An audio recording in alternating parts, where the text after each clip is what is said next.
తన రాజకీయ జీవితంలో మహిళలు, రైతులు, పేదల కోసం ఇన్ని పథకాలు ఎప్పుడూ చూడలేదన్నారు మంత్రి ఉత్తమ్ కుమార్ రెడ్డి. సిరిసిల్ల జిల్లాలో పర్యటించిన మంత్రి వేములవాడలో నిర్వహించిన సభకు హాజరయ్యారు. రేషన్ కార్డులపై బీఆర్ఎస్ తప్పుడు ప్రచారం చేస్తుందన్నారు. అర్హులందరికీ రేషన్ కార్డులు ఇస్తామని చెప్పారు. లిస్టులో పేరు లేకుంటే ఆందోళన వద్దన్నారు మంత్రి ఉత్తమ్. ఎస్సీ, ఎస్టీలకు ఇండ్ల కోసం 6 లక్షల రూపాయలు ఇవ్వబోతున్నామని చెప్పారు.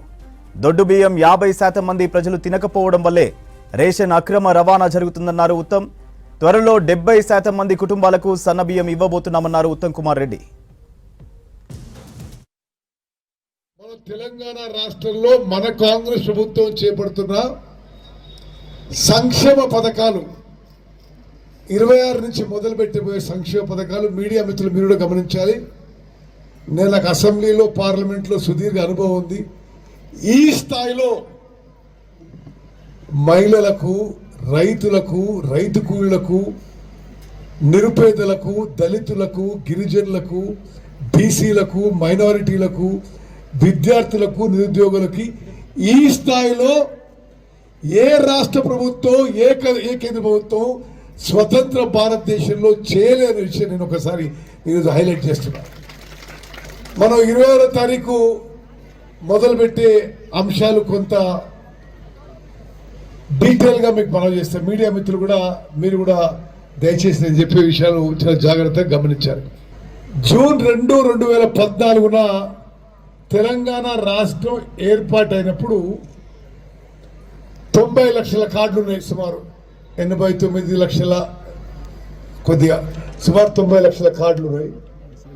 రాష్ట్రంలో 2,81,00,000 మంది వాళ్ళకి ఈ రేషన్ ద్వారా ఈ దొడ్డు బియ్యం వస్తున్నది. ఈ 10 ఏళ్ల పాటు గతంలో అధికారంలో ఉన్న బీఆర్ఎస్ ప్రభుత్వంలో వాళ్ళు సిస్టమేటిక్ గా ఏనాడు కూడా కొత్త రేషన్ కార్డు ఇవ్వలేదు.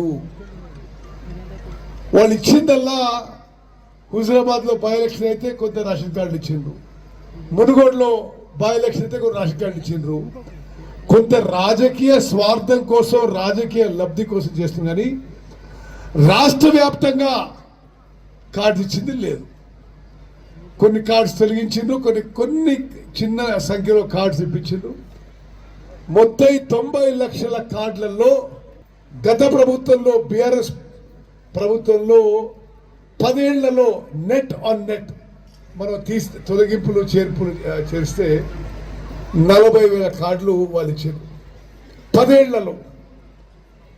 మేము మన కాంగ్రెస్ ప్రభుత్వం, గౌరవ ముఖ్యమంత్రి రేవంత్ రెడ్డి గారు, గౌరవ ఉప ముఖ్యమంత్రి బట్టి విక్రమార్క గారు, మేము అందరం క్యాబినెట్ మంత్రులను కూర్చొని నిరుపేదలకి అర్హత ఉండే ప్రతి ఒక్కరికి రేషన్ కార్డు ఇవ్వాలి అని నిర్ణయం తీసుకుని ముందుకు పోతున్నాము.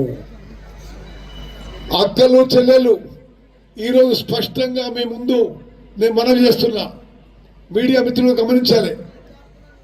26వ తారీఖున ప్రారంభించి తెలంగాణ రాష్ట్రంలో అర్హత ఉన్న చివరి వ్యక్తికి రేషన్ కార్డు వచ్చే వరకు ఈ ప్రక్రియ కొనసాగుతుంది. 26వ తారీఖు మొదలై చివరి వ్యక్తికి అర్హత, చివరి వ్యక్తికి రేషన్ కార్డు వచ్చే వరకు ఈ ప్రక్రియ కొనసాగుతుంది.